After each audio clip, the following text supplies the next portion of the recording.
Hello, ladies and gentlemen. Welcome to Congo-to TV. If it's your first time here, please consider subscribing, and you'll be greatly appreciated. Ladies and gentlemen, today we come to discuss coronavirus. You know, coronavirus is dominating the whole world. That's something they're talking about everywhere in the world. So why not talk about it? So I brought with me two brilliant guys, as you can see.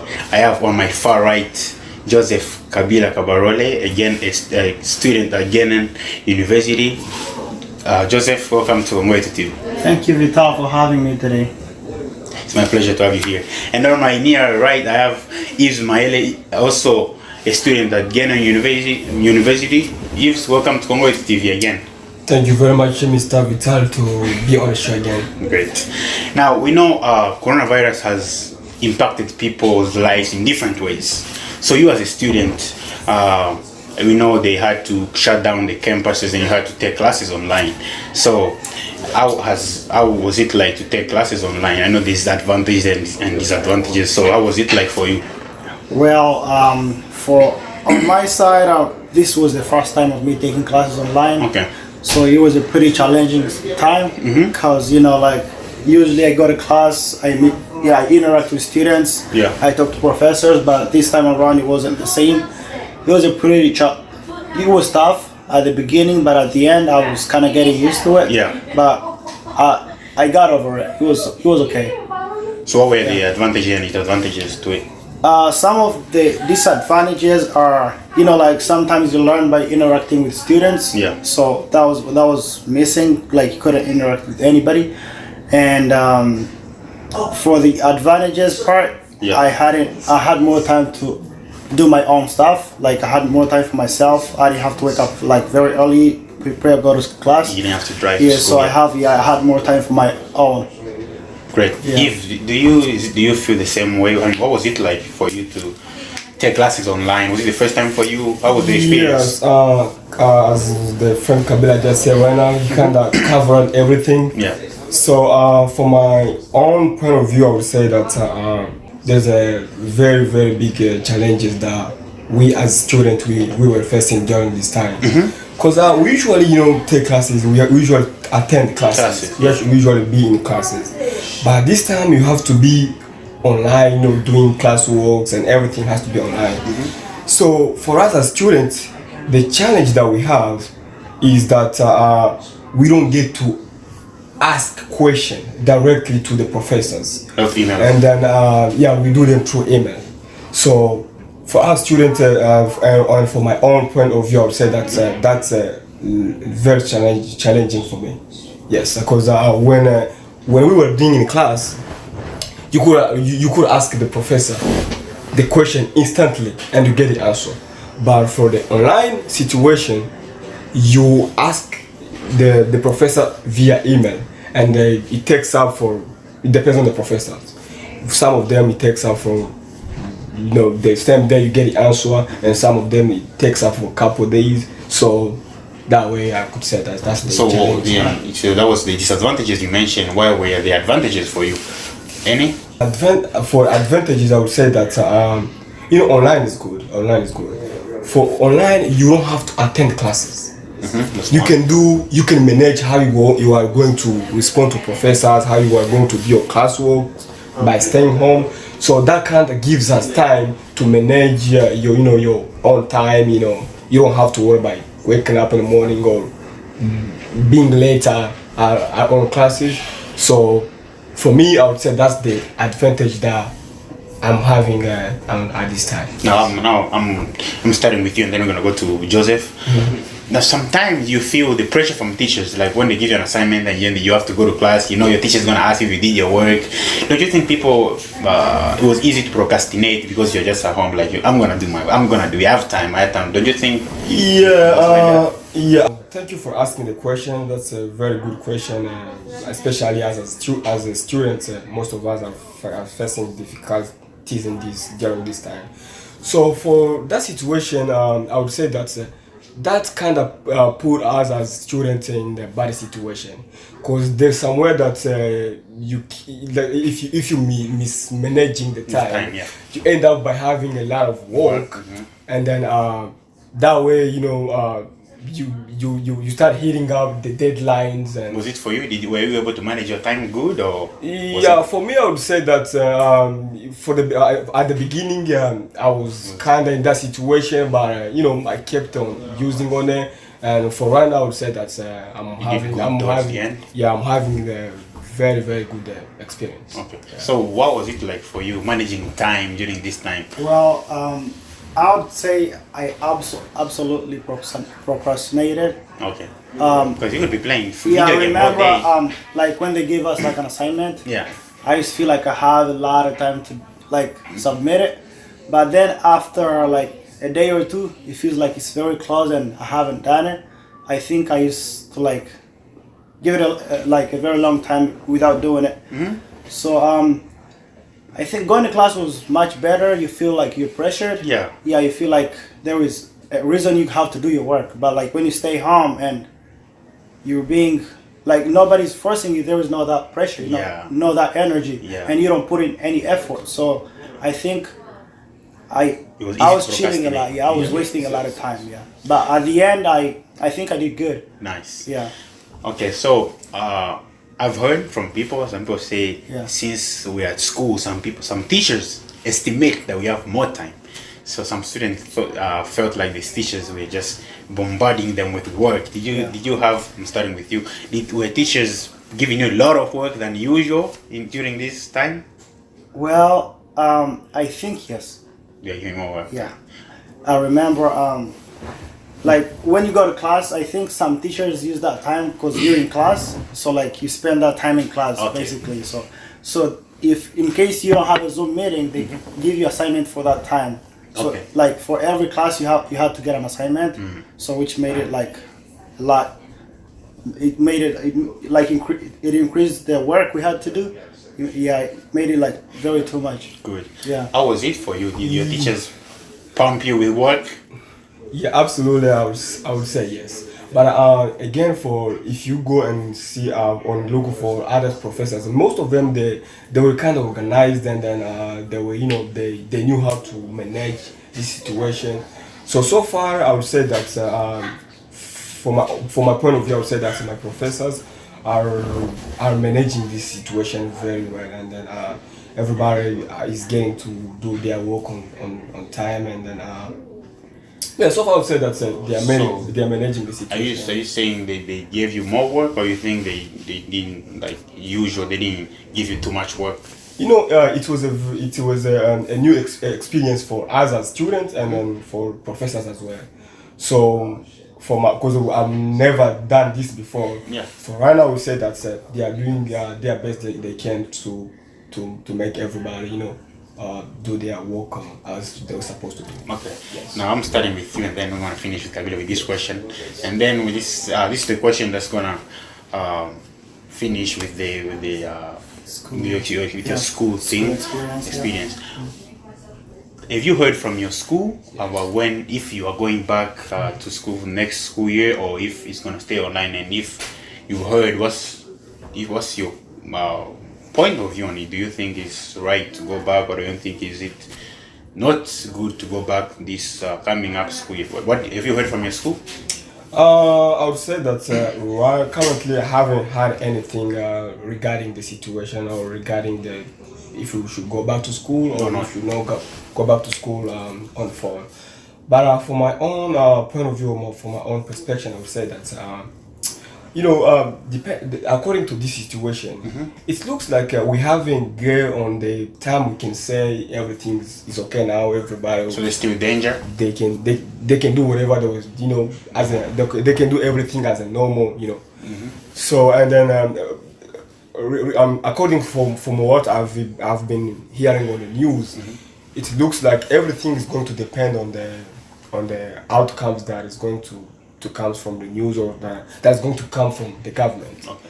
So from my own perspective, I would say that for the next semester, which is going to be on the fall of this year, I would say that for the first semester we can start as online as the previous semester, and then from then on, I'm pretty sure everything will be okay. So you're saying we probably start online the first semester, and then probably if everything gets better, then second Then we semester should- go back on campus. Yeah, then we should move on from the normal life as we were doing before. What's the point of view, Kabila? Same with Eve, or what do you Well, think? yeah, I actually haven't heard anything from the school. I'm not sure whether we're going back or like still doing our stuff online. Probably still.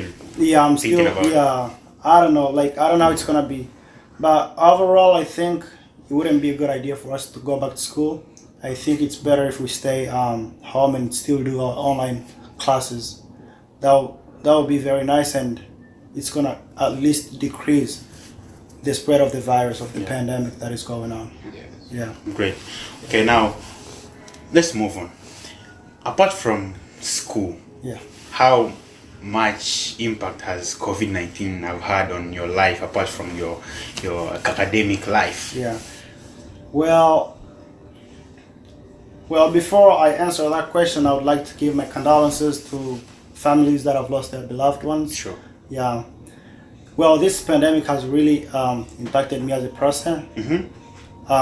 Like ever since I was born, I never had any experiences with any Right. pandemics. So like I used to hear pandemics as stories. The last one But was now, probably yeah. 100 years ago, I think. Right. But now I can believe that pandemics can come at any time. So like as people, we need to be ready for that, and we should really expect to see such times in certain periods of time. And how it has impacted me as a person, Yeah. I think this pandemic has kind of opened my eyes to see like the future and how everything would be, like how everything's gonna be in the future. Now I know you can live today. There is something that can come from nowhere and it can change everything. Yeah. So like you can imagine like today everything is shut down. You can go outside. Right. Like we used to do. You can go have fun with your friends. So I think this pandemic has brought myself to like reality. Like has opened up my eyes. I was kind of blind somehow. I now can understand that times can change. Things can happen. Yeah. Great. Yeah.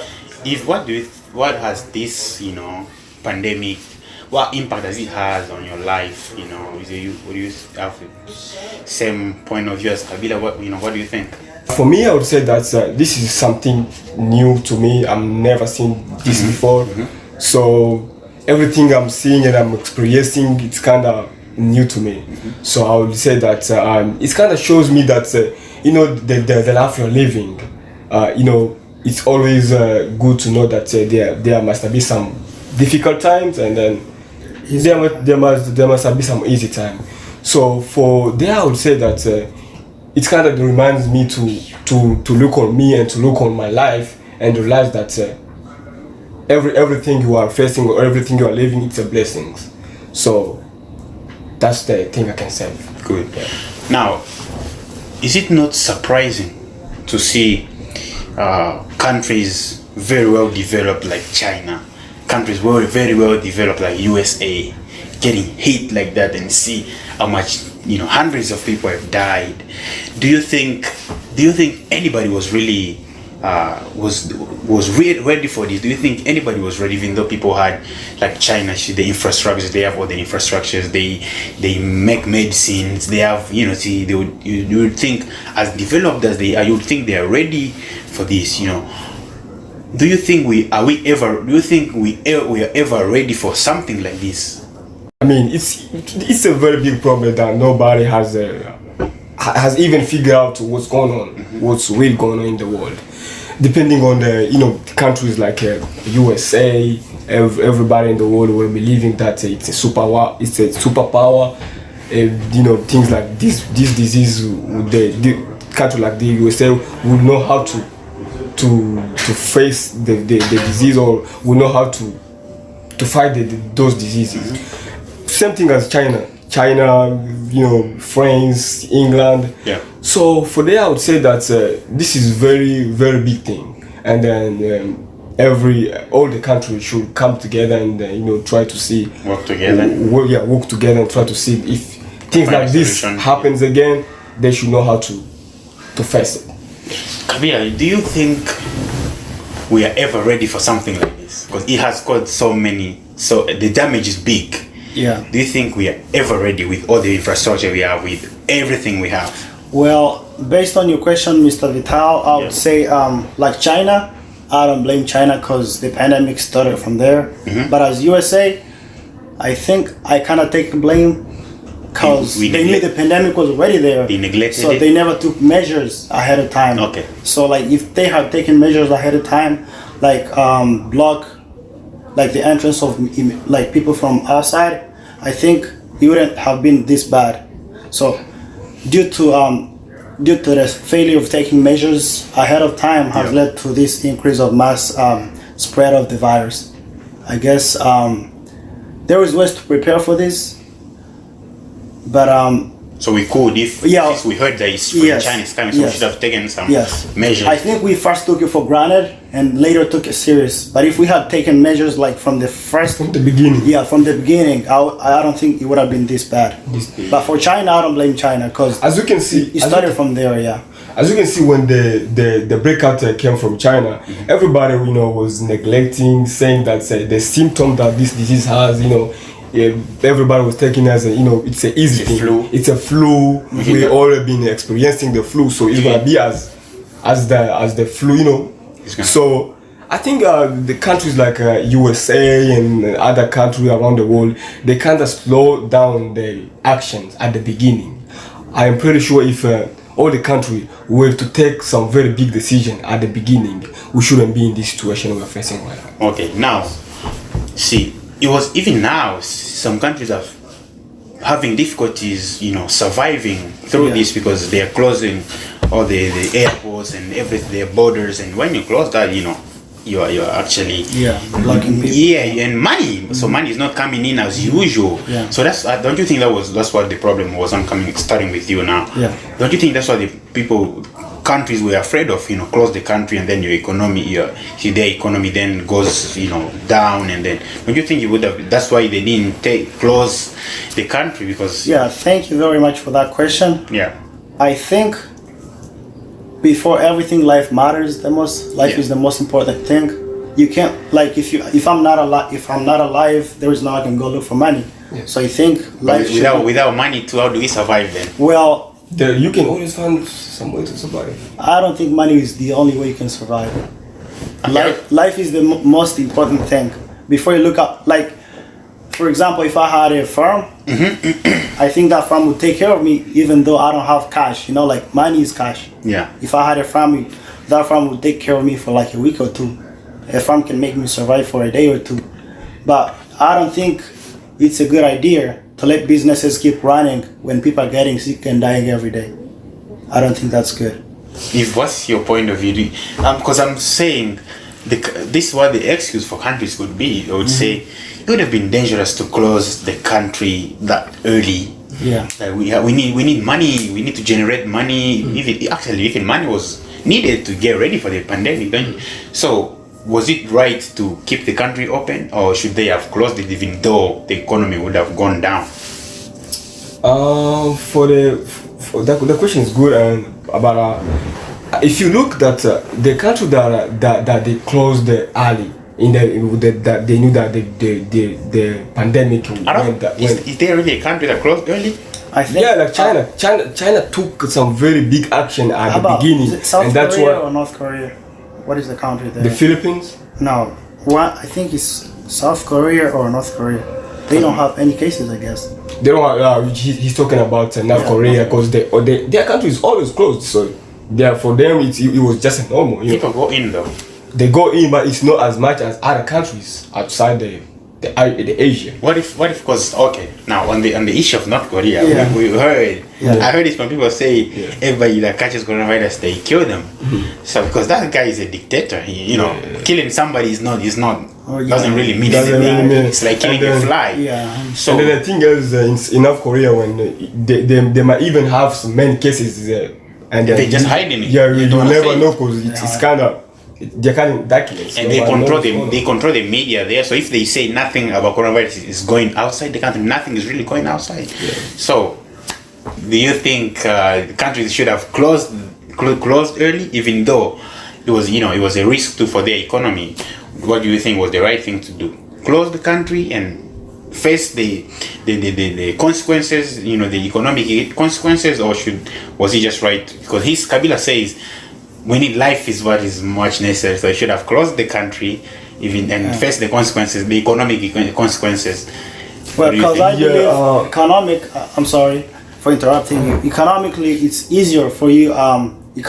Like the economy can go down and still bounce back up, you know. But life, once somebody dies, they're gone. But you think come back? How long though? You close it for how long? Because you don't know when this is going to end. Well, that's gonna depend on how long the pandemic will last. Yeah, but close it down until you see at least a little bit of changes, you know, like until you see there is a decrease in the spread of the pandemic. Then you can start opening up until you know the measures, like we can control this way, we can do this and this, we can wear masks. By knowing those measures, I think that would help. Like as you open, it's gonna help. Like people will still know what to do. The thing is, I mean, those are very good advice that Mr. Kabila is giving. But for me, I would say that it should be good when this pandemic broke down, when we first heard of it coming from China. The advice that I could say right now is that it should be good that all the countries took the action at the same time. Everybody closed. And everybody closed. I don't think that it could have taken us for this period of time we are taking. So you would have been this. You would have been this bad. Yes. So for that one, I would say that every country, they misunderstood the pandemic. Each country has their own perspective regarding the pandemic. So from that, I would say that's what prevents most of the countries to now progress, as you can tell at the example of the United States is facing right now. Yes. Now let's go to Africa, because Africa have a different experience of the virus than any other continent. Now, but before we go to Africa, one question is that even here in the USA, African Americans we're saying we have melanin in our body, so we're immune to coronavirus, we cannot catch it. What do you think made people think that way? I'm starting with you. Did you hear that?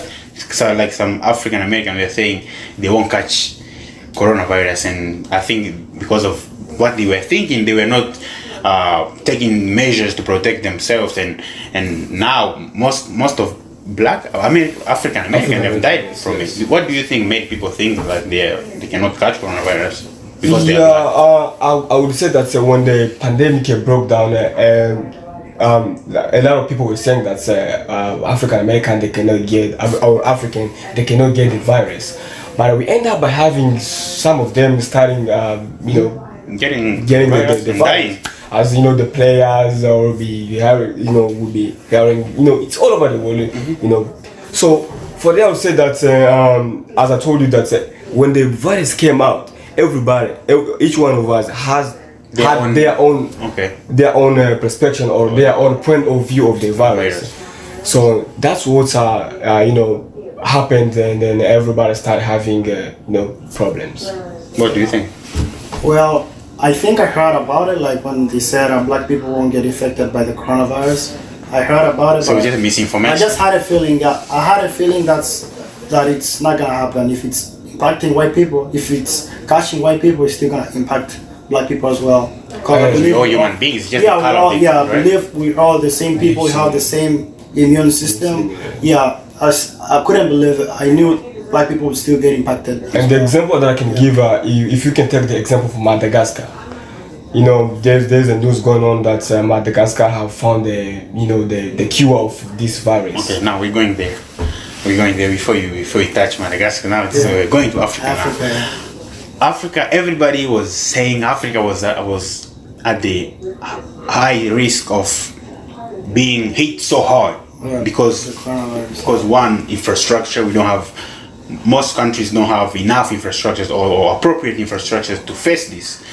Also, secondly, most countries are poor, and so there are people that struggle to find food. So if you struggle to find food, how do you even get a mask? How do you even buy yourself hand sanitizer? How do you buy soap to be washing your hands? But surprisingly, first of all, coronavirus got there late, and now the spread is not spreading very as fast as it has been spreading in other continents. Why is the spread of coronavirus in Africa in slow motion? I want to say, it's slow. It's not as bad as people expected it to be. Why do you think is it like that? Well, that's a very good question actually. From what I know about Africa, like Uganda, like I can give an example.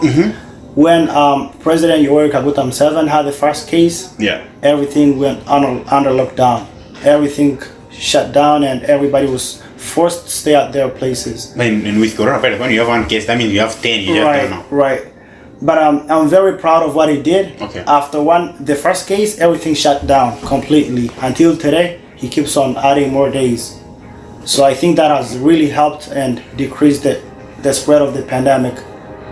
Yeah. What do you think for that's a very good question anyway, and then I would say that surprisingly African country are doing a very, very good job during this pandemic. For example, Madagascar. There's nobody who was expecting the cure of this big pandemic to come from African countries. But it's been a couple weeks ago we heard on the news saying that Madagascar have found the cure for this pandemic. So I would say that African countries are taking some very good action regarding this pandemic, and then the thing that African country are making them to have the lesser percentage of people is that the majority of the people that are living the African continent, the majority of them, they live in the countryside, on the rural side of the countries. So as you can see, the interaction, as you said, the interaction of the virus is mostly affecting the people that are living the cities, because we easily get close to others. So for that one, I could say that Africa is doing a very, very good job. Now I'm starting with you, and then we're going to go. Don't you think it's just the beginning? I mean, coronavirus just got to Africa. Don't you think we are going towards what other countries have gone to, like USA and China? Don't you think? Because some countries are probably not testing enough people every day. Don't you think it's just the beginning of the virus there? Don't you think it's gonna spread up? Because it's going up, it's just still going up. Don't you think it's gonna be crazy, in a few weeks or in a month from now? So thank you so much for the question. So far they are taking some very good action. As you can see yourself, countries like Tanzania, countries like Burundi, they even did the elections a couple days ago. That shows that they knew how to take some very good decision at the beginning of the pandemic when it broke out. When you're organizing election during this coronavirus and people gather together for campaign and stuff, it's not risky. That's as you can we can even come on the saying that most people are saying that if you look on the other side, this pandemic is more politicized as as it is. So in Africa, some people don't believe it is real. Yeah, so for in Africa, most of the leaders or most of the people, they don't really take this pandemic as a serious, as a huge experience, especially when the Africa has been facing Ebola. I'm sorry. Ebola has been facing. There is a lot of epidemic that the African continent has faced before. So for this one, they are not like worrying as that much. Yes. Why don't you think it's just the beginning of? Don't you think we should be expecting the worst? I mean, don't you think it's just the beginning, or maybe are we just not testing enough people every day?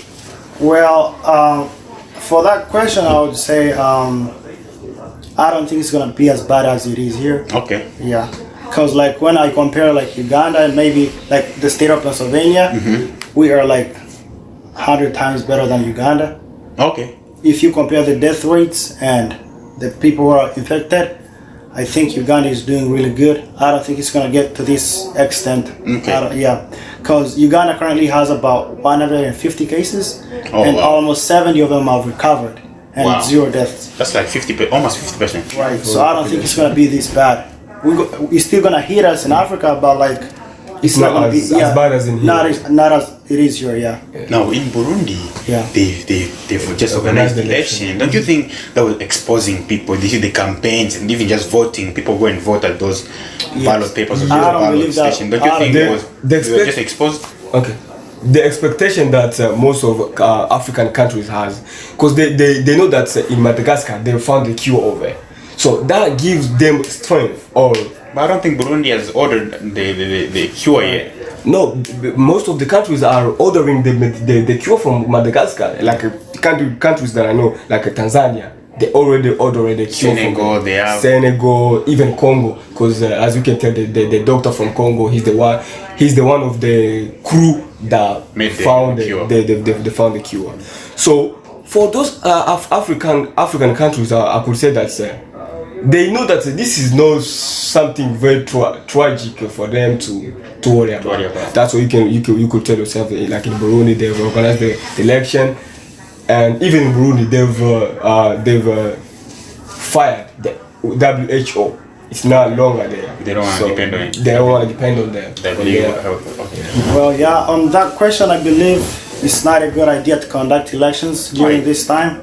You know, like people get together to get a lot of and people. That's how the pandemic spreads more. Right. So I don't think that's a really good idea. No, at least they could have extended the days to carry on elections, not during this pandemic. No. Even though there is a cure, it's not a good idea to let people sick because we have treatment. That's not a good thing. But as you can tell yourself, in Burundi, they don't have it's not only in Burundi, but most of African countries, depending on their decision they are taking.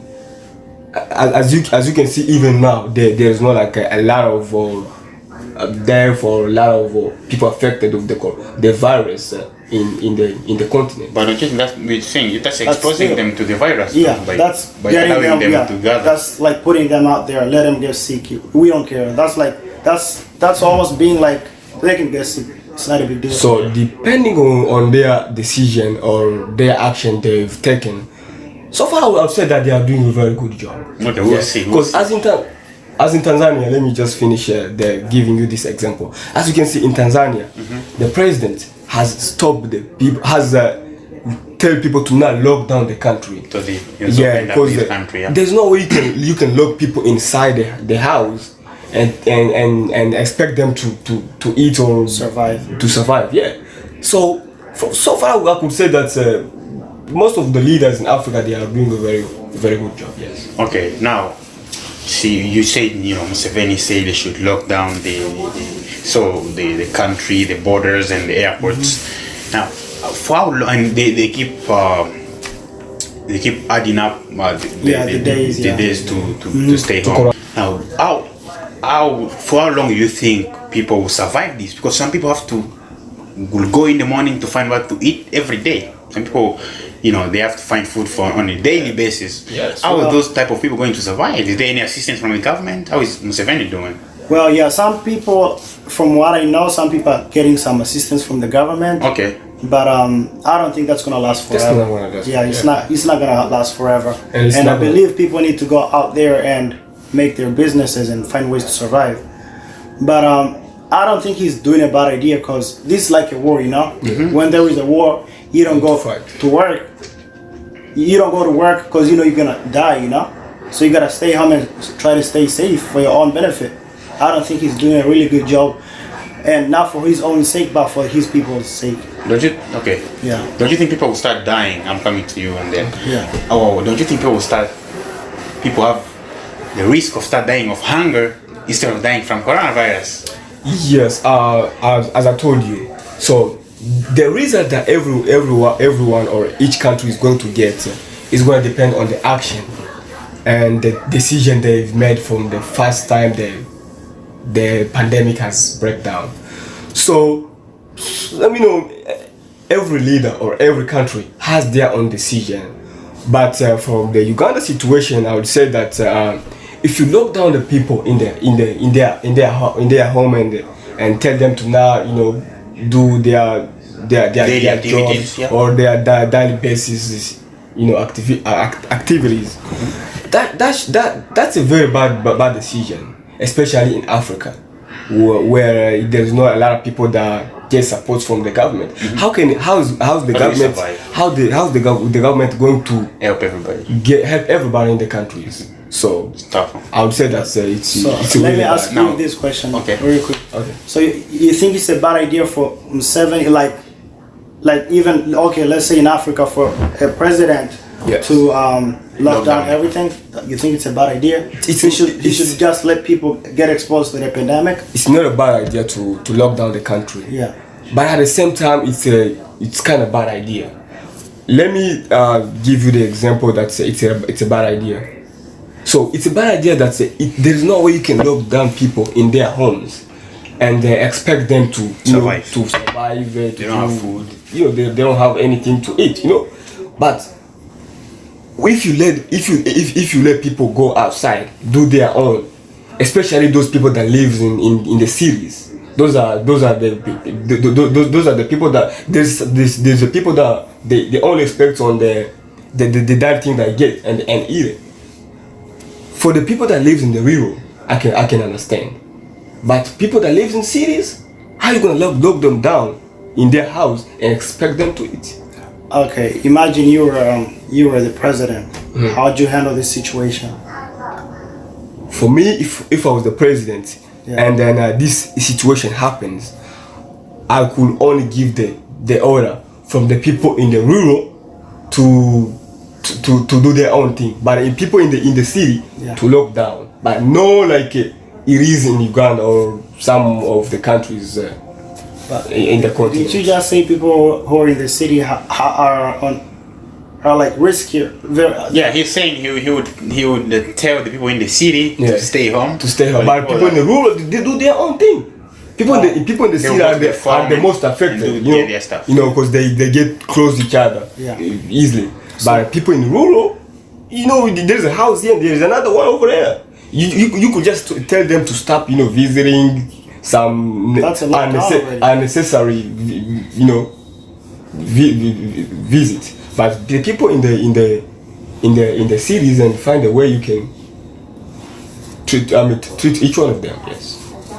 Good. I mean, every president is doing what I think most presidents are locking down because. I think that's the very perfect. Because I think it's just like in Uganda. I think even in Congo, the president keeps adding more days. As I told you, the outcome is going to depend on the decision everyone made at the beginning. Yes. So now, I'm starting with you.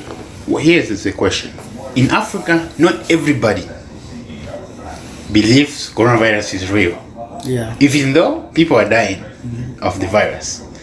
Why? I mean, if people wanted, since before you got to Africa, people, I would understand. But now it's there already and people are already dying of it. And you see sick people. Why do you think some people still don't believe? Is it just people are not being informed enough? Why do you think is that misunderstanding? Sometimes it's because of the lack of internet resources. Like sometimes here you can watch the news and see what's going on. And do research. That can be a reason too. People don't. So people just being ignorant. Yeah, they're ignorant about what's going on in the world. That could be one of the reasons. And what do you think? You agree with Kabila? Is it people just don't know? Just don't have the right information? Is it that what? Yeah, here you can make a research and find out. Kabila is making that's a very good point, but in Africa, especially like most of people, they're uneducated. They don't have the very right information on those diseases. So for that one, I could say that's what is affecting them to not take some very big decision. And then another one, most of them, like they are leaders. It's like a dictatorship. So if a leader say this, everyone has to follow it. So okay, so you are saying some countries have dictators in the head. So if it's a dictator, then it's easier because if he says everybody stays home, then everybody will stay home. So and it's going to depend on the leader who's leading the country to have the right information. If the leader has the right information, then the country is going to survive. But if the leader doesn't have the right information on the virus, then the country is going to face a lot of problems. Okay, here's another question. Now, there have been issues with the equipment that have been coming from, I think, China. I don't think I've heard. Especially China. Yeah, I think that, some equipments, it seems like some equipments are infected.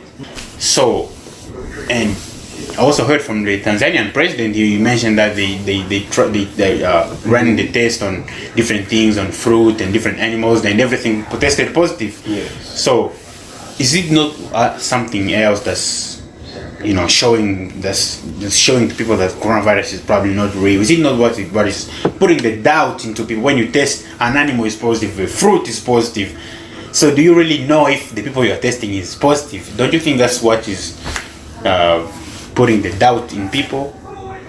Yeah, for that I could say that you might think like that, but there's nobody who has the right information if that's what is happening.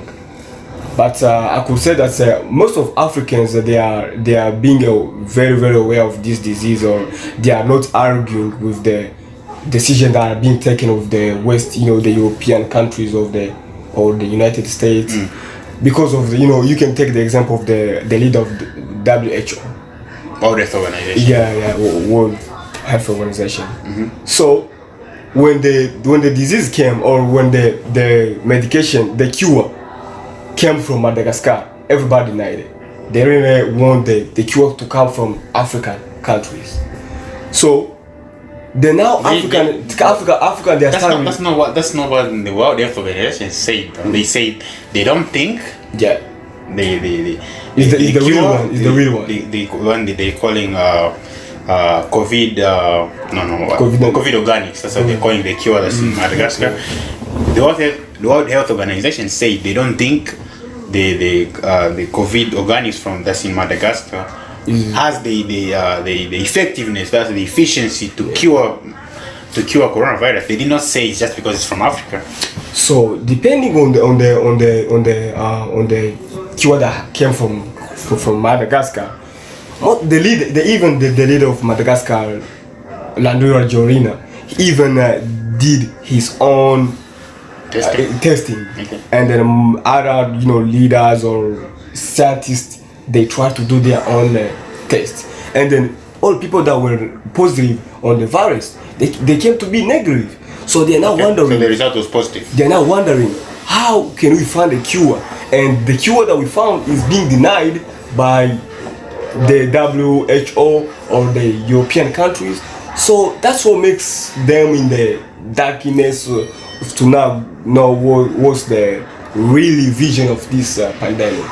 Yes. What do you think, some countries, like I mentioned, Tanzania, they have tried to test this on different, things like animals and fruits, and everything is testing positive. Is it not what is even adding more doubts to what people have, when it comes to